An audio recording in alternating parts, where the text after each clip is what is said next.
Салам достор, барыңарга кутман таң. Бүгүн Талас ТВга келген болчук. 25 апрелде өтүп турган марафон тууралуу маалымат берип коелу деп.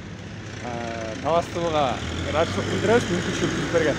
Мындактан Мирбек байке билебизби бирок? Мирбек кандай эфирден кийинки эмоциялар? Сонунда Келтирдиңиз ыңкыйтып. ооба, серабандан неме камеранын сүрү бар, Сүрү бар, элдин сүрү башкача, камеранын сүрү да башкача. сөздөрдөн жаңылып. Сөздөрдөн жаңылып, өзүңдүн айта турган ой билдирбей, тегерен билдире албай жетиштик албай калган. Бирок 15 мүнөт аздык кылат экен үчөөбүзгө, мындай байкадым. Жакшы, негизги нерселерди айттык, Фируза ушунун арты менен дагы катталуучулар болот болуш керек. 22 апрелге чейин каттоо жүрөт Фируза. Нурис. Дагы да чакырабыз катталууга. Буюрса катталуучулардын саны да көбөйүп калды. Дагы да кыйындарды, күлүктөрдү Чакырабыз. тезирээк жүрмөкчү катталууга чакырабыз.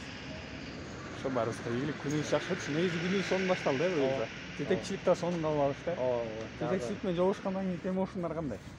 Сон эми все равно мындай башка бир жетекчилер менен жолугушканда мындай кош көңүл, суус мамиле болуп калат, бирок буга эжекебиз мындай жылуу кабыл алып, жакшы сөздөрүн айтып, жакшы сунуш пикирлерин айтканда абдан кубандырды, мындан ары да мындай жагымдуу эмоцияларды пайда кылып, мындай жакшы бир иштерди чогуу аткарганга мындай түрткү бердик. Сон. Эжекеге рахмат айтабыз. Негизи Талас ТВнын командасына рахмат. Баарыбызга ийгилик. 25-нде күтөбүз.